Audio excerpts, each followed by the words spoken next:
열흘 전에 김종인 전 대표와 우리 홍준표 후보가 만났어요. 그 무슨 얘기가 있었냐.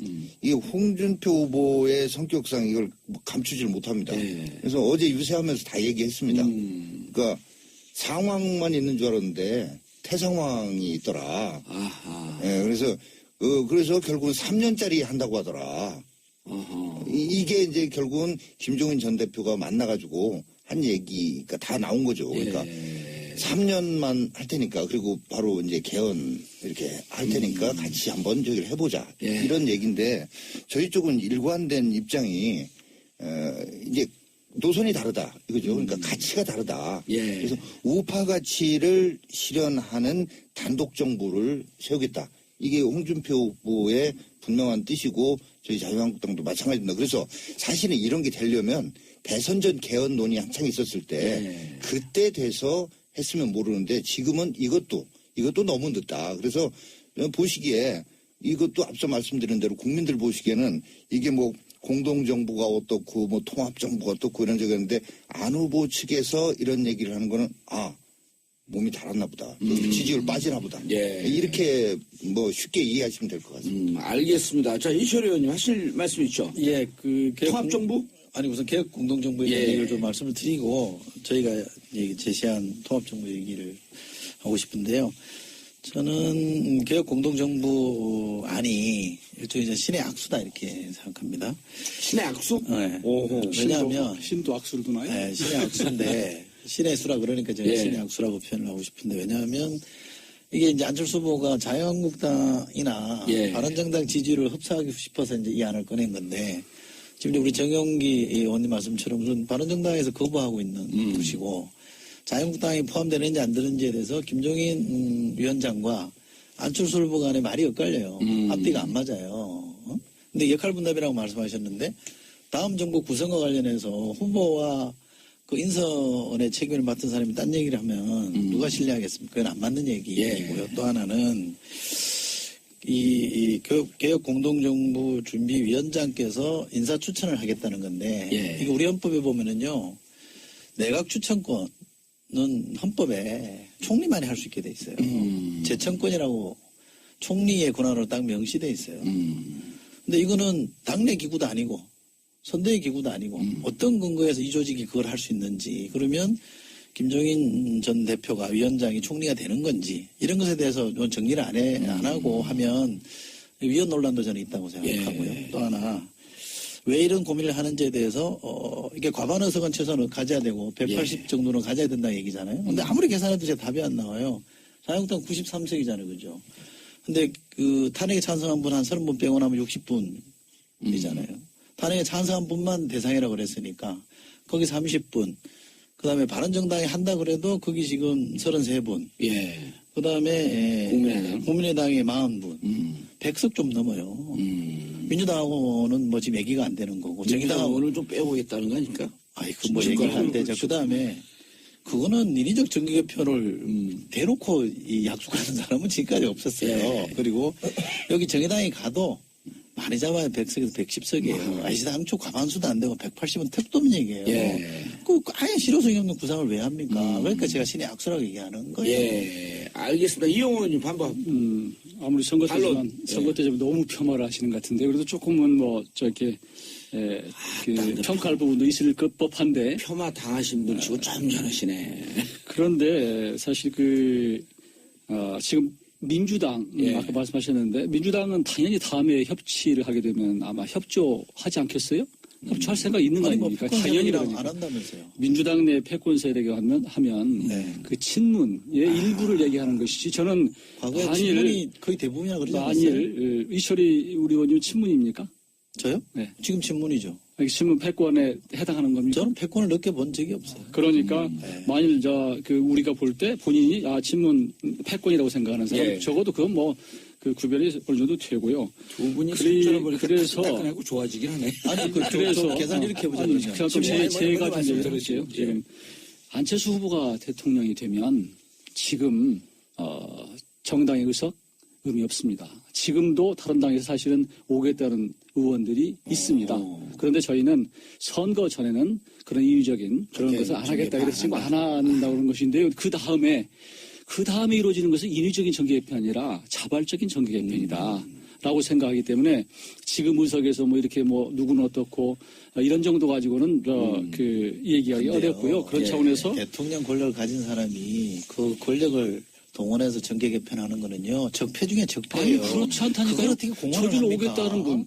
그리고 그동안에 지금 말씀드린 대로 패권 세력, 그다음에 총선은요. 탄핵 반대 세력, 제 얘기도 하고 서로 교대를 의회 하시죠. 구성은 패권 총선에서 세력과 만들어진 거예요. 탄핵 반대 세력을 제외하고 나머지들이 오시겠다는 분을 왜 막습니까? 알겠습니다. 그리고 그럼 앞으로 지금 나는 거꾸로 물어보고 싶은 게 민주당은 앞으로 통합정부를 어떻게 하겠다는 것인지 통합정부 말씀 나는 좀, 납득이 안 돼요. 어제 이해찬 공동선대위원장이 뭐라고 그랬습니까? 앞으로 선거를 이번에 집권하면 몇 번을 집권해야 하나. 극우 보수는 완전히 괴멸시켜야 된다. 어떻게 협치를 하겠다고 난 납득이 안 돼요. 알겠습니다. 자, 이제 그 공동정부는 네. 요즘 찬반했으면 이제 우리 청취자분들이 어느 정도 이해가 됐으니까 통합정부. 주장하시는 통합정부 하시고 개념. 이제 그 반박할 거 있으면 하시고. 통합정부 개념은 첫째 여기는 정당 간 연대가 아니다고 후보가 선을 그었습니다. 예. 그리고 통합정부는 개파나 이념을 초월해서 능력 있는 사람들을 광범위하게 대탕평을 통해서 구성하겠다. 이게 이제 통합정부 개념인 거고요. 개별적으로 이를테면 저도 이제 좀 궁금한 게 타당에서 개별적으로 이 통합정부에 동의하면서 난 뭐 당을 좀 옮기겠다. 이런 분들은 받아들이는 아니, 건가요? 굳이 당적을 옮길 필요도 없죠. 그냥 그 당에 있으면서? 그럼요. 왜냐하면 링컨도 했고 루즈벨트도 했고 심지어 오바마 대통령은 전임 정부의 국방부 장관, 예. 공화당의 국방부 장관을 계속 받았잖아요. 그런 것들을 생각하시면 통합정부 개념이 오는 거라고 네, 그러니까 생각하고. 우리 당의 정체성 아이덴티티만 이것만 고집하지 않겠다. 그럼요. 근데 큰 방향에서는 대통령의 철학과 국정 있는 방침에 동의를 해야죠. 동의하면.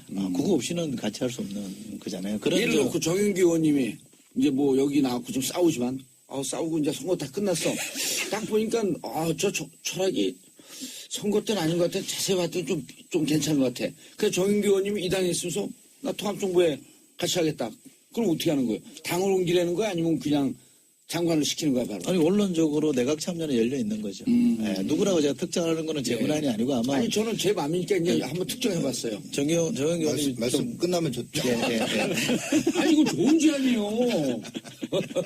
그리고 저희는 협치하겠다는 얘기는 했고요. 예. 협치하겠다는 얘기했고, 그 협치의 대상, 연정이라 그 협치의 대상이 안 되는 거는 자유한국당이라고 이미 후보가 선을 그었어요. 여기는 안 된다.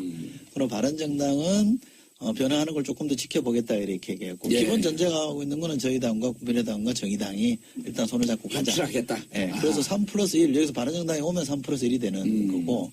근데 이게 연정까지 발전할지에 대해서는 대선 이후에 조금 더 상황을 보고 논의하자 이런 게 후보 입장이라 전혀 헷갈릴 문제가 없어요. 알겠습니다. 정영기 의원님. 얼마 전에는 또 자유한국당도 이렇게 한다는 얘기도 했어요. 저희는 한 번도 안 했어요. 아니, 한 적이 있습니다. 누가요? 제가 문재인 후보였던 것 아니, 같은데 한 제 번도 기억에는. 근데 어찌됐건 이거는 좀 진정성 면에서도 의심되고 왜냐하면 방금 진정성. 얘기했듯이 이해찬 전 총리, 이해찬 의원이 얘기하는 걸 보면 그리고 문재인 후보도 대청소, 청산 뭐 이런 얘기들하고 촛불의 힘으로 하겠다 그것도 이런 걸 보면 또 아주 부쩍 그 얘기를 좀 강조하세요. 예, 그런 거 보면 진정성 면에서도 의심이 되고 또 이런 거죠. 저는 일관되게 얘기한 게 그런 권력을 가진 사람이 희해적으로 권력을 나눠서 같이 운영하겠다. 이거는 성공할 수 없고 과거에도 실패했다. 그러니까 제도로서의 연정 그게 개헌인 거죠. 사실 그런 면에서는 김종인 전 대표의 의견이 좀 더 현실적으로도 의미가 있고 제도적으로도 의미가 있다. 다만 이런 거죠. 김종인 어떻게 보면 태상황 역할을 하는 분과 후보가 의견이 달라요. 공동정부에 관해서는 사드에 관해서는 상황 역할을 하는 박지원 의원과 후보가 의견이 달라요. 이런 세력들한테 나라를 과연 맡길 수 있겠는가? 아니, 더불어민주당을 공격하다 결국은 또 국민의당으로 갔어. 그러니까 그래서 저는 공동정부나 통합정부나 포장만 좀 달라서 해서 표 좀 조금 더 얻겠다는 거지. 차라리 저희처럼 솔직하게 단독정부 하겠다. 단독 우파 정부를 구성하겠다.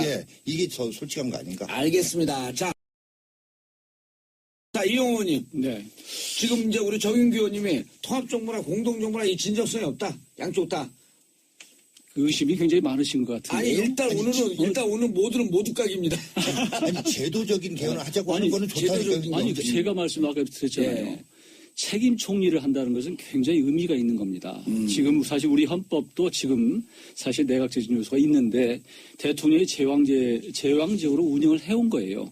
근데 앞으로 정당의 의견을 듣거나 아니면 원내대표들이 합의해서 총리를 내주면 그걸 따르겠다는 거 아니에요. 그것처럼 중요한 약속이 어디 있습니까? 그래서 그것을 저는 지금 그런 약속이야말로 지금 안철수 후보가 진정으로 본인의 모든 것을 내려놓고 사실 제도적으로 지금 얘기하는 것이지 그 반면에 박근혜 후보도 그런 약속 했던 것 같아요. 제 기억에. 박근혜 후보하고 총리한테 권한을 줘서 책임 아니 그러나 그런 그냥 수사로 예.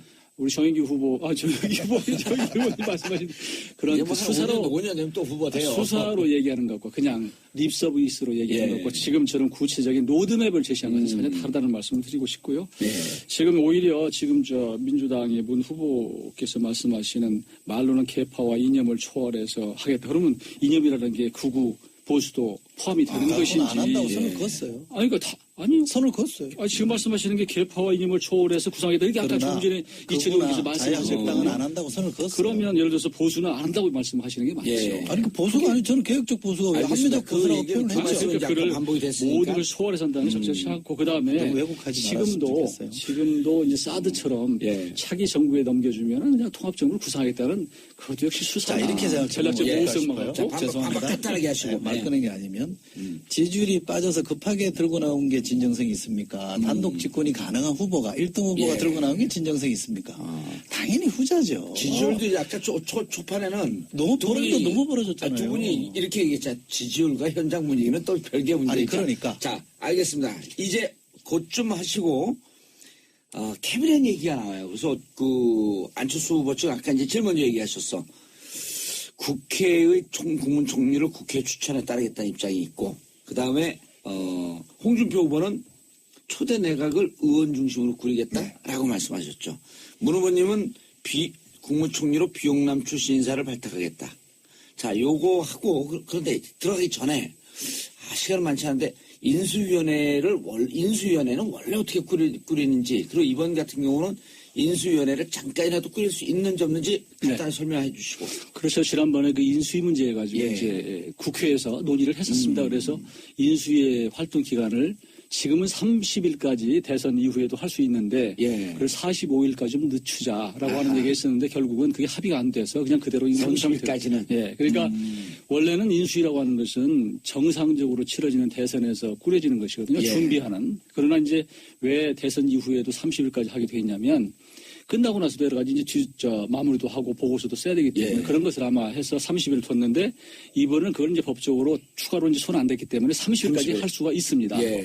그래서 그것을 아마 이제 후보마다 다르겠지만 이제 대통령이 되는 분에 달랐겠지만 어느 분은 운영 안 할 수도 있고 어떤 분은 할 수도 있는데 지금 아마 민주당의 입장은 어쩐지 모르겠습니다. 알겠습니다. 이철 의원님. 네. 자, 구체적으로 프로세스 한번 좀 얘기해 줘 보세요. 10일 날 당선이 돼. 네.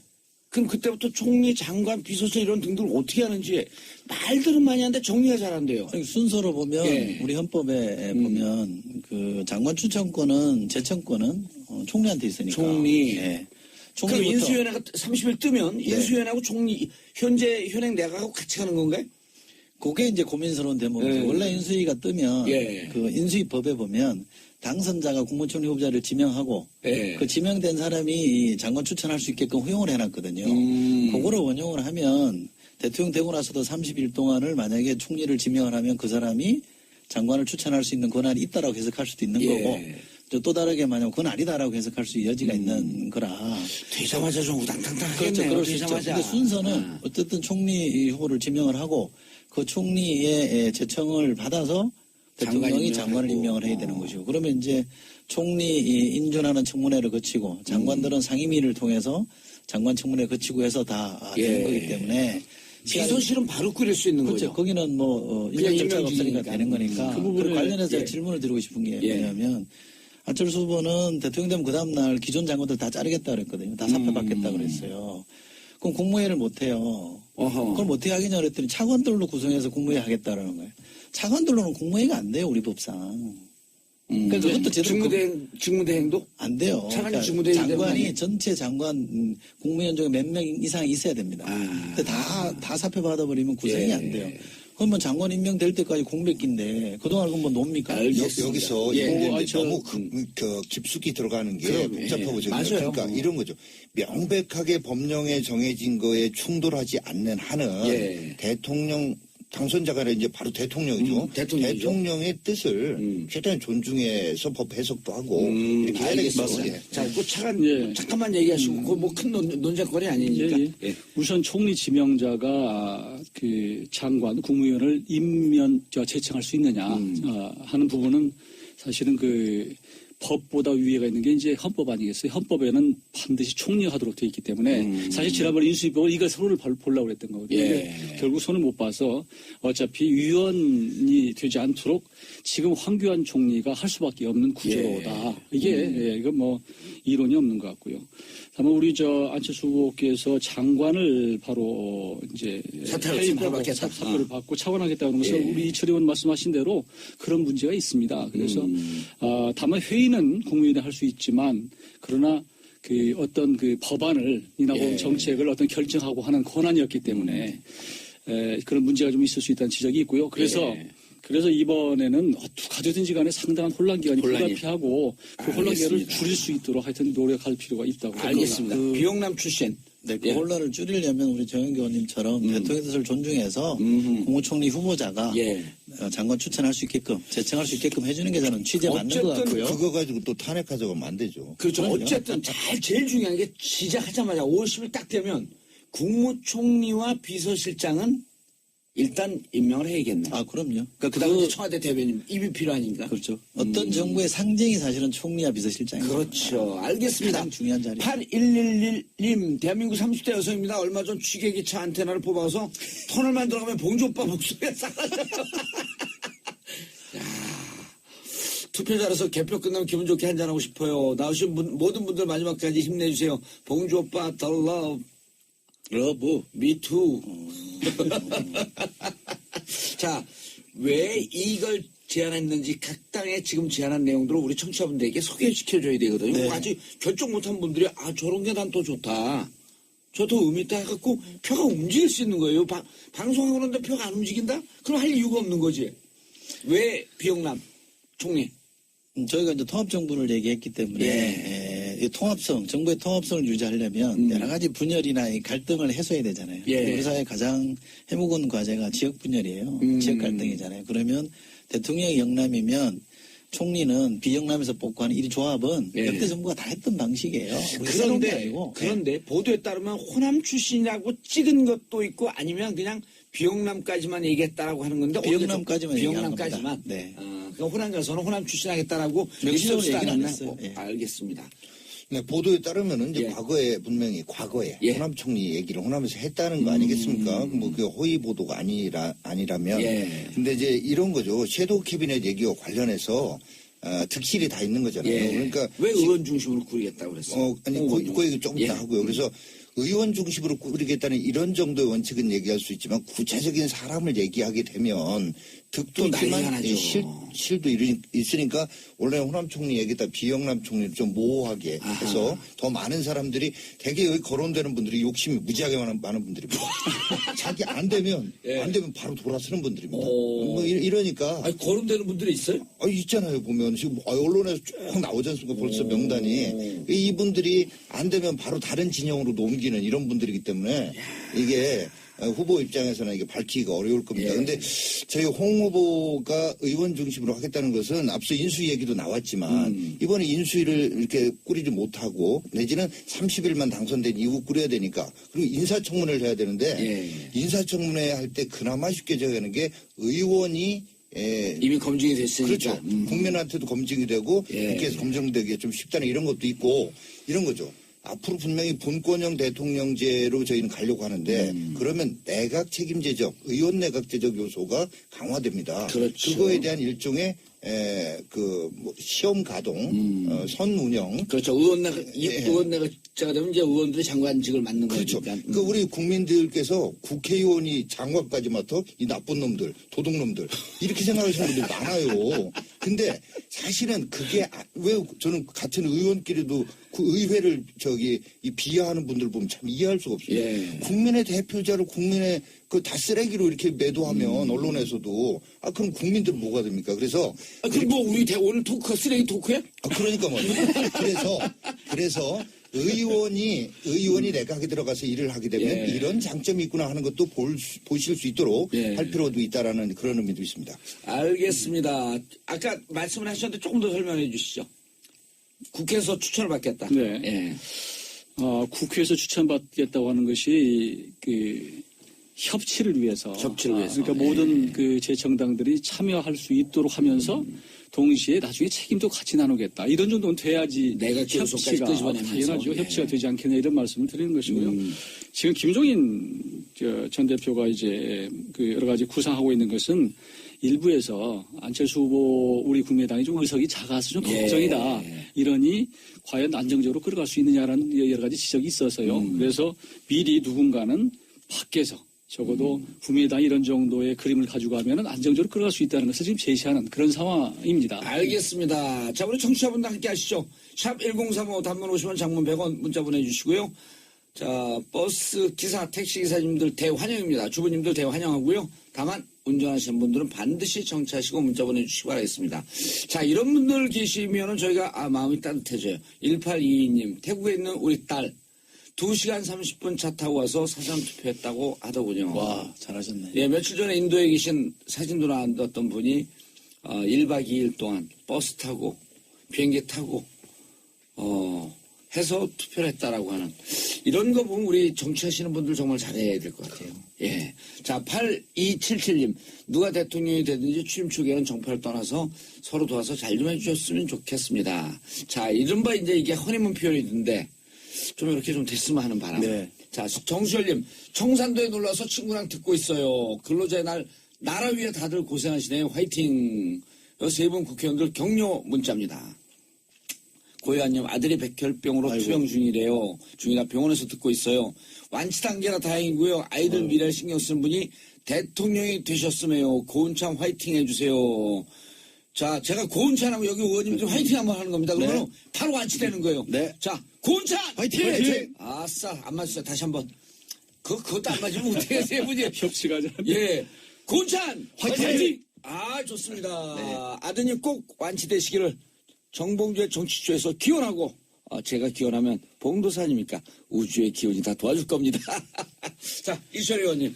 예, 국회의원이 장관으로 가는 것 자체를 뭐 시비 걸 생각은 없습니다만, 이제 원래 대통령제는 미국은 이렇게 안 하죠. 국회의원이 예를 들면 하원의원이나 상원의원이 장관되면 이제 의원직을 버리고 가는 게 대통령제도에 맞는데, 우리나라는 의원이 장관직을 겸직하는 제도를 하고 있잖아요. 그런데 이게 내각제 요소라고 말하는데 그렇게 해석도 합니다만, 이 제도가 왜 생겼냐면요. 삼선개헌 때 박정희가 삼선개헌하면서 의원들을 꼬시기 위해서 도입한 제도예요. 그러니까 이 제도는 순수한 측면도 있지만 나쁜 측면도 있기 때문에 이 제도가 정무적 그 의미가 있는 거다. 이 제도가 무조건 좋다고 말할 수는 없고요. 대통령제는 입법부 행정부를 견제 감독해야 되는데 장관이 입각하면 그 점이 약간 훼손되는 측면이 있어요. 그래서 장단점이 있는 거라 조금 균형 있게 저는 봐야 된다고 생각하고요. 그래서 전에는 그런 인위적인 그런 것을 안 하겠다 그래서 지금 안 한다고 그런 것인데요. 그 다음에 이루어지는 것은 인위적인 정계 개편이 아니라 자발적인 정계 개편이다. 라고 생각하기 때문에 지금 의석에서 뭐 이렇게 뭐 누구는 어떻고 이런 정도 가지고는 그 얘기하기 어렵고요. 그런 차원에서 대통령 권력을 가진 사람이 그 권력을 동원해서 정계 개편하는 거는요. 적폐 중에 적폐예요. 아니 그렇지 않다니까요. 저리로 오겠다는 분. 그리고 그동안에 지금 말씀드린 대로 패권 세력, 그다음에 탄핵 반대 세력, 제 얘기도 하고 서로 교대를 하시죠. 패권 세력과 탄핵 반대 세력을 제외하고 나머지들이 오시겠다는 분을 왜 막습니까? 알겠습니다. 그리고 그럼 앞으로 지금 나는 거꾸로 물어보고 싶은 게 민주당은 앞으로 통합정부를 어떻게 하겠다는 것인지 나는 납득이 안 돼요. 어제 이해찬 공동선대위원장이 뭐라고 그랬습니까? 앞으로 선거를 이번에 집권하면 몇 번을 집권해야 하나. 극우 보수는 완전히 괴멸시켜야 된다. 어떻게 협치를 하겠다고? 난 납득이 안 돼요. 알겠습니다. 자, 이제 개혁 공동정부는 요즘 찬반했으면 이제 우리 청취자분들이 어느 정도 이해가 됐으니까 통합정부. 통합정부 주장하시는 통합정부 하시고 이제 그 반박 갖고 있으면 하시고. 통합정부 개념은 첫째 여기는 정당 간 연대가 아니다고 후보가 선을 그었습니다. 그리고 통합정부는 계파나 이념을 초월해서 능력 있는 사람들을 광범위하게 대탕평을 통해서 구성하겠다. 이게 이제 통합정부 개념인 거고요. 개별적으로 이를테면 저도 이제 좀 궁금한 게 타당에서 개별적으로 이 통합정부에 동의하면서 난 뭐 당을 좀 옮기겠다. 이런 분들은 그다음에 국민의당의 40분. 100석 좀 넘어요. 민주당하고는 뭐 지금 얘기가 안 되는 거고. 정의당하고는 좀 빼보겠다는 거 아닙니까? 그 뭐 얘기가 안 되죠. 그다음에 그거는 인위적 정기개표를 대놓고 약속하는 사람은 지금까지 없었어요. 그리고 여기 정의당이 가도 많이 잡아야 100석에서 110석이에요. 아시다 당초 과반수도 안 되고 180은 택도민얘기예요. 그 아예 실효성이 없는 구상을 왜 합니까? 그러니까 제가 신의 악수라고 얘기하는 거예요. 알겠습니다. 이영호 의원님 반박. 아무리 선거 때지만 너무 폄하를 하시는 것 같은데 그래도 조금은 뭐 저렇게 평가할 부분도 있을 법한데 폄하 당하신 분 치고 좀 잘하시네. 그런데 사실 지금 민주당 아까 말씀하셨는데 민주당은 당연히 다음에 협치를 하게 되면 아마 협조하지 않겠어요? 협조할 생각 있는 거 아닙니까? 당연히 안 한다면서요. 민주당 내 패권 세력이 하면 그 친문의 일부를 얘기하는 것이지 저는 과거에 친문이 거의 대부분이라 그러지 않았어요? 만일 이철이 우리 의원님 친문입니까? 저요? 네. 지금 친문이죠. 친문 패권에 해당하는 겁니까? 저는 패권을 느껴본 적이 없어요. 그러니까 만일 우리가 볼 때 본인이 친문 패권이라고 생각하는 사람 적어도 그건 뭐 그 구별이 어느 정도 되고요. 두 분이 그래서 따끈하고 좋아지긴 하네. 아니 그래서 계산 이렇게 해보자면 제가 좀 얘기를 할게요. 지금 안철수 후보가 대통령이 되면 지금 정당의 의석 의미 없습니다. 지금도 다른 당에서 사실은 오겠다는 의원들이 있습니다. 그런데 저희는 선거 이렇게 생각합니다. 신의 악수? 네. 왜냐하면 신도 악수를 두나요? 네, 신의 악수인데 신의 수라 그러니까 제가 신의 악수라고 표현을 하고 싶은데 왜냐하면 이게 이제 안철수 후보가 자유한국당이나 바른정당 지지율을 흡수하고 싶어서 이제 이 안을 꺼낸 건데 지금 우리 정영기 의원님 말씀처럼 바른정당에서 거부하고 있는 것이고 자유한국당이 포함되는지 안 되는지에 대해서 김종인 위원장과 안철수 후보 간에 말이 엇갈려요. 앞뒤가 안 맞아요. 근데 역할분담이라고 말씀하셨는데 다음 정부 구성과 관련해서 후보와 그 인선의 책임을 맡은 사람이 딴 얘기를 하면 누가 신뢰하겠습니까? 그건 안 맞는 얘기고요. 또 하나는 이 개혁 공동정부 준비위원장께서 인사 추천을 하겠다는 건데 이게 우리 헌법에 보면은요 내각 추천권은 헌법에 총리만이 할 수 있게 돼 있어요. 재청권이라고 총리의 권한으로 딱 명시돼 있어요. 근데 이거는 당내 기구도 아니고 선대의 기구도 아니고 어떤 근거에서 이 조직이 그걸 할 수 있는지 그러면 김종인 전 대표가 위원장이 총리가 되는 건지 이런 것에 대해서 정리를 안 하고 하면 위헌 논란도 저는 있다고 생각하고요. 또 하나 왜 이런 고민을 하는지에 대해서 이게 과반 의석은 최소한 가져야 되고 180 정도는 가져야 된다는 얘기잖아요. 근데 아무리 계산해도 제 답이 안 나와요. 자유한국당 93석이잖아요. 그죠? 근데 그 탄핵에 찬성한 분 한 30분 빼고 나면 60분이잖아요. 탄핵에 찬성한 분만 대상이라고 그랬으니까 거기 30분. 그다음에 바른정당이 한다 그래도 거기 지금 33분. 열흘 전에 김종인 전 대표와 우리 홍준표 후보가 만났어요. 그 무슨 얘기가 있었냐. 이 홍준표 후보의 성격상 이걸 감추질 못합니다. 그래서 어제 유세하면서 다 얘기했습니다. 그러니까 상황만 있는 줄 알았는데 태상황이 있더라. 그래서 결국은 3년짜리 한다고 하더라. 이게 이제 결국은 김종인 전 대표가 만나가지고 한 얘기가 다 나온 거죠. 그러니까 3년만 할 테니까 그리고 바로 이제 개헌 이렇게 할 테니까 같이 한번 저기를 해보자. 이런 얘기인데 저희 쪽은 일관된 입장이 이제 노선이 다르다. 이거죠. 그러니까 가치가 다르다. 그래서 우파 가치를 실현하는 단독 정부를 세우겠다. 이게 홍준표 후보의 분명한 뜻이고 저희 자유한국당도 마찬가지입니다. 그래서 사실은 이런 게 되려면 대선 전 개헌 논의 한창 있었을 때 네. 그때 돼서 했으면 모르는데 지금은 이것도 너무 늦다. 그래서 보시기에 이것도 앞서 말씀드린 대로 국민들 보시기에는 이게 뭐 공동정부가 어떻고 뭐 통합정부가 어떻고 이런 적이 있는데 안 후보 측에서 이런 얘기를 하는 거는 몸이 달았나 보다. 지지율 빠지나 보다. 예. 이렇게 뭐 쉽게 이해하시면 될 것 같습니다. 알겠습니다. 자, 이철희 의원님 하실 말씀 있죠? 예, 그 통합정부? 아니 우선 개혁 공동정부의 예. 얘기를 좀 말씀을 드리고 저희가 제시한 통합정부 얘기를 하고 싶은데요. 저는 개혁 공동정부 안이 일종의 신의 악수다. 받아들이는 아니, 건가요? 굳이 당정을 옮길 필요도 없죠. 그냥 그 당에 있으면서? 그럼요. 왜냐하면 링컨도 했고 루즈벨트도 했고 심지어 오바마 대통령은 전임 정부의 국방부 장관, 예. 공화당의 국방부 장관을 계속 받았잖아요. 그런 것들을 생각하시면 통합정부 개념이 오는 예, 거라고 그러니까 생각하고. 우리 당의 정체성 아이덴티티만 이것만 고집하지 않겠다. 그럼요. 근데 큰 방향에서는 대통령의 철학과 국정 운영 방침에 동의를 해야죠. 동의하면. 그거 없이는 같이 할 수 없는 거잖아요. 그런 예를 들어 정영기 의원님이 이제 뭐 여기 나와서 좀 싸우지만 싸우고 이제 선거 다 끝났어. 딱 보니까 저 철학이 선거 때는 아닌 것 같아. 자세히 봤더니 좀 괜찮은 것 같아. 그래서 정영기 의원님이 이 당에 있으면서 나 통합정부에 같이 하겠다. 그럼 어떻게 하는 거예요? 당을 옮기려는 거야? 아니면 그냥 장관을 시키는 거야, 바로? 아니, 원론적으로 내각 참여는 열려 있는 거죠. 예, 누구라고 제가 특정하는 거는 제 권한이 아니고 아마. 아니, 저는 제 마음이니까 이제 한번 특정해봤어요. 정영 의원님. 말씀 끝나면 좋죠. 예.